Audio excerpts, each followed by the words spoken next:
अस्सलाम वालेकुम friends, welcome back to the channel info talk with Asif. क्या हाल चाल है आप सबके? आई होप कि सब बिल्कुल ठीक ठाक होंगे। मैं हूं आपकी मॉडरेटर इशार फातिमा सरासिफ की टीम से एंड फंडामेंटल एनालिसिस के लिए आपके सामने हाजिर हूं। दोस्तों, यूएसडीटी मतलब टीथर को लेकर चीजें कुछ नेगेटिव साइड पर जाती हुई दिखाई दे रही हैं यूएस में, और इसे एज ए रिस्क के तौर पर देखा जा रहा है। तो टीथर होल्डर के लिए बहुत बड़ी अपडेट्स है मेरे पास, वो मैं आपसे डिस्कस करूंगी। लेकिन उससे पहले रिपल हैकिंग केस को लेकर जो प्रोग्रेशन सामने आई है वो मैं आपको बता दूं। तो बाइनेंस ने $4.2 मिलियन वर्थ ऑफ XRP को फ्रीज कर दिया है। दोस्तों, ये जो हैक है ये अबाउट $112 मिलियन का था, जो कि रिपल के को फाउंडर के पर्सनल वॉलेट को हैक करके लिए गए थे। साथ ही रिपल की इन्वेस्टिगेशन में सपोर्ट देने की भी बात की है बाइनेंस के सीईओ रिचर्ड टैंग ने। अभी भी मेजॉरिटी ऑफ जो फंड्स हैं वो एक्सप्लॉइटर के एक्सटर्नल वॉलेट में है, तो वो इस चीज को भी क्लोजली मॉनिटर करेंगे कि इन केस अगर फंड्स आते हैं बाइनेंस में तो वो इसे रेस्क्यू कर पाए। तो हैकिंग के बाद जो एक एटमॉस्फेयर क्रिएट हुआ था XRP के अराउंड 5% तक का डिक्रीज हमें देखने को मिला था XRP के प्राइस में। सो अब यहाँ पर स्टेबिलिटी देखने को मिल रही है XRP में। दोस्तों, BTC स्पॉट ETF को लेकर जो हाइप क्रिएट हुई थी ना, उसमें एक बड़ा फायदा हुआ टीथर को, और रिपोर्ट के अकॉर्डिंग $2.85 बिलियन का प्रॉफिट जो है वो टीथर के हिस्से में आया है, क्योंकि टीथर की जो मार्केट कैप है वो $100 बिलियन के अराउंड आ चुकी है। दोस्तों, इस वक्त टीथर क्रिप्टो मार्केट का मोस्ट पॉपुलर स्टेबल कॉइन है। मोस्ट ऑफ द ईयर्स हम जो है इसको टीथर को ही प्रेफर करते हैं। देखिए, जेपी मॉर्गन की जहां तक बात है तो अब सभी जानते हैं कि जेपी मॉर्गन जो है हमेशा से कोई ना कोई नेगेटिव कमेंट करते ही रहते हैं क्रिप्टो को लेके। अभी भी उन्होंने टीथर को पॉइंट आउट किया है, टीथर को यहाँ पर उन्होंने हिट किया है, और उनका मानना है कि जो भी हमें तेजी नजर आ रही है टीथर में वो लैक ऑफ रेगुलेशंस है, लैक ऑफ ट्रांसपेरेंसी है, और जो मौजूदा रूल्स एंड रेगुलेशंस हैं इन्हें क्या कर रहे हैं स्टेबल कॉइन इश्यूअर अपने फायदे के तौर पर इस्तेमाल कर रहे हैं, और जो भी रेगुलेशंस हैं वो यहाँ पर काफी नहीं है, और इसकी वजह से स्टेबल कॉइन इश्यूअर्स के जो शेयर्स हैं वो मार्केट में बढ़ते हैं। दोस्तों, ऐसा कि यूएस में ना ऑलरेडी स्टेबल कॉइन्स के अराउंड काफी अनसर्टेनिटी चल रही है। एक बिल भी आने वाला है स्टेबल कॉइन्स को लेके अमेरिका में। टीथर के बारे में जेपी मॉर्गन का ये कहना है कि इसकी जो बढ़ती हुई डोमिनेंस है वो क्रिप्टो के लिए स्पेशली अच्छी नहीं है। अब यहाँ पर ऐसा ना कि बहुत सी चीजें समझने की हैं। देखें, यूएस में ऐसा लग रहा है कि टीथर के अगेंस्ट एक नेगेटिव माहौल क्रिएट किया जा रहा है, और इसे लेके यूएसडीसी यानी सर्किल को फेवर किया जा रहा है। दोस्तों, सर्किल क्या कर रहा है यहाँ पे कि वो यूनाइटेड नेशन के साथ भी काम कर रहा है, और अमेरिका में स्टेबल कॉइन्स को लेके जो बिल आने वाला है ना उसे लेके भी ऑलरेडी बहुत प्रोटेक्टिव स्टेप्स ले रहा है। रूल्स एंड रेगुलेशंस को लेके ऑडिट प्रोसेस को भी वो फॉलो कर रहा है। यूएस में टीथर को लेके हमेशा से क्वेश्चंस रहे हैं, और इसकी जो रिजर्व्स हैं उसको लेके हमेशा से सवाल उठते रहे हैं रेगुलेटर्स की तरफ से। मतलब सम टाइम हम देखें तो ऐसा लगता है जैसे बाइनेंस के लिए जो नेगेटिविटी नजर आती थी ना यूएस में, वही सलूक हमें टीथर के मामले पर भी नजर आता है। अब जेपी मॉर्गन का ये कहना है कि नेक्स्ट जो भी डाउनफॉल आएगा वो टीथर की वजह से आएगा क्रिप्टो में, क्योंकि टीथर स्टेबल कॉइन अब इतना ह्यूज होता जा रहा है और इसकी मार्केट कैप जो है वो इतनी बढ़ जाएगी कि उसके अराउंड कोई भी नेगेटिविटी आएगी जो कि आने के चांसेस हैं, तो वो मार्केट को क्रैश करेगी।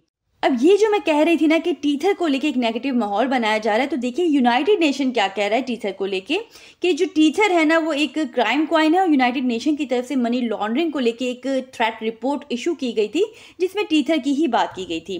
अब टीथर के बाद किस स्टेबल कॉइन की बारी आती है, तो आप यहाँ पर देखोगे तो आपको स्टेबल कॉइन की सूरत में यूएसडीसी जिसकी पोजीशन 7 पर है वो आपको नजर आएगी, और अपना ये आईपीओ भी ला रहा है जो यूएसडीसी। और इसके अलावा यूएसडीसी कौन बनाता है? वो बनाता है सर्किल, और सर्किल में सबसे ज्यादा जो स्टेक्स हैं, जो शेयर्स हैं वो किसके हैं? वो हैं कॉइन बेस के, और कॉइन बेस इस वक्त तमाम ETF का कस्टोडियन है। तो यहाँ से आपको सारी कहानी समझ आ जाएगी। तो सिंपली सब कुछ क्या हो रहा है कि यूएसडीसी को बैक कर रहा है कॉइन बेस, और कॉइन बेस को बड़े बड़े ETFs चाहे वो ब्लैक रॉक हो, चाहे वो विजडम ट्री हो, चाहे वो फाइडेलिटी हो, वो बैक कर रहे हैं। और यहाँ पर अगर आप समझो तो बाइनेंस को यूएस से निकालने के पीछे ये भी एक बड़ी वजह हो सकती है कि कॉइन बेस को ही यहाँ पर यूएस में स्टेबल किया जाए और उसके बड़े कॉम्पिटिटर जो है बाइनेंस को यहाँ से निकाल दिया जाए। तो ऐसा ही कुछ मालूम हो रहा है कि जैसे टीथर के साथ भी वही सलूक हो रहा है, और इसीलिए यूएसडीसी को यहाँ पर बैक किया जा रहा है। तो बड़े बड़े गेम्स और बड़ी बड़ी कहानियां हो सकती हैं। सारे सिनेरियो के पीछे चीजें जो हैं वो आहिस्ता आहिस्ता यहाँ पर वाजे आऊंगी कि क्या हो सकता है। अब यहाँ पर जेपी मॉर्गन के कमेंट को लेकर टीथर के सीईओ ने फायर बैक किया है और कहा है कि भाई इसकी जो डोमिनेंस है टीथर की वो इसके कॉम्पिटिटर्स लाइक जेपी मॉर्गन के लिए नेगेटिव हो सकती है, क्रिप्टो के लिए नहीं। और टीथर के सीईओ का ये भी कहना है कि हमने हमेशा ग्लोबल रेगुलेशंस के साथ मिलकर काम किया और साथ साथ इन्हें एजुकेट भी किया है। अच्छा, इंटरेस्टिंग चीज़ यहाँ पर ये है कि टीथर का जो नेट प्रॉफिट है ना, वो जेपी मॉर्गन की अर्निंग्स के 10% तक बढ़ गया और शायद यही वजह है कि जेपी मॉर्गन ने इस चीज़ को पसंद नहीं किया। दोस्तों, ये सब समझाने का मकसद ये है कि अगर तो आप यूएसडीटी होल्डर हो या फिर आप अभी बाय करना चाहते हो, तो आपके तमाम सिचुएशन से अवेयर होना चाहिए। साथ ही साथ ज़रूरी नहीं कि टीथर को लेकर जिस तरह से चीज़ें सामने लाई जा रही हैं वैसा ही हो, क्योंकि तमाम तर नेगेटिविटी के बावजूद टीथर इस वक्त मार्केट कैप जो है उस टीथर की वो नियर $200 बिलियन आ चुकी है। जिस तरह से आप एक्सचेंजेस को, कॉइन्स को लेके डाइवर्सिफिकेशन करते हो, इसी तरह आप चाहो तो स्टेबल कॉइन में भी कुछ हिस्सा जो है वो डाइवर्सिफाई कर सकते हो और चाहो तो कुछ हिस्सा यूएसडीसी के लिए भी रख सकते हो। ये सब आपकी अपनी मर्जी पर है। ये मेरी तरफ से कोई फाइनेंशियल एडवाइस नहीं है। एंड यस, कुछ भी करने से पहले, कोई भी स्टेप लेने से पहले आप अपनी खुद की रिसर्च को जरूर कंप्लीट कर लो। ETF के बारे में भी बात कर लेते हैं और इसके बारे में बात करना इसलिए ज़्यादा ज़रूरी है कि आज के टाइम में यही चीज़ है जो मार्केट को ट्रिगर कर सकती है और जिसके पीछे मार्केट चल सकती है। तो जो नया अपडेट आया है, ग्रेस्केल की जो BTC सेलिंग है वो आहिस्ता आहिस्ता कम हो रही है। गुड न्यूज़ है ये। ब्लैक रॉक के टोटल BTC हो गए हैं 70,000 और फाइडेलिटी के हो गए हैं 60,055 BTC। इस तरह से ये जो दोनों है ना, ये लीड कर रहे हैं तमाम ETFs को। ओवरऑल देखा जाए तो 1,75,431 BTC ETF इंस्टीट्यूशंस के पास आ चुके हैं। BTC ETF के लिए जो फर्स्ट मंथ था वो ऑफिशियली क्लोज हो गया और डेली एवरेज जो रही है इनफ्लो को लेके वो रही है 11,000 और GBTC का आउटफ्लो रहा है 9,000 तक। तो जो BTC की सप्लाई का 3.3% है वो इन 3 हफ्तों के अंदर इन तमाम ETFs के पास आ गया है। मतलब BTC की जो सप्लाई है ओवरऑल 19.61 मिलियन जो कि BTC माइन हो चुका है 1 Feb 2024 तक।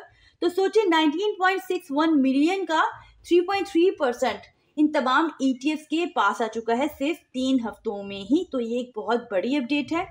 दोस्तों, वीडियो के लास्ट में देख लेते हैं कि ओवरऑल इस वक्त मार्केट में क्या चल रहा है। तो इस वक्त टोटल मार्केट कैप है 1.65 ट्रिलियन पर, अबाउट सेम ही है कल की तरह। BTC डोमिनेंस में भी कोई खास इंक्रीज या फिर डिक्रीज नहीं दिखाई दे रहा। BTC डोमिनेंस इस वक्त स्टेबल ही नजर आ रही है। वॉल्यूम में 15.350% का नेगेटिव चेंज है। ऑफ कोर्स वीकेंड है तो वीकेंड पे मोस्टली वॉल्यूम जो है वो कम ही देखने को मिलता है। फेयर एंड ग्रीड इंडेक्स दोबारा से ग्रीड पर आ चुका है और अगर हम हीट मैप को देखें तो इस वक्त जो है हमें ग्रीन साइड पर ही नजर आ रहा है। सो दोस्तों, आज के लिए इतना ही। आई होप कि वीडियो आपको पसंद आई होगी। अगर तो ऐसा है तो वीडियो को लाइक जरूर कर लिया करें, इसमें कंजूसी मत दिखाया करें। साथ ही साथ अपना फीडबैक कमेंट्स के थ्रू जरूर हम तक पहुंचा दिया करें। हमारे चैनल पर नए हैं, चैनल को सब्सक्राइब कर लीजिए, बेल आइकन को प्रेस कर लीजिए ताकि आने वाली कोई भी इंपॉर्टेंट अपडेट आपसे मिस ना हो पाए।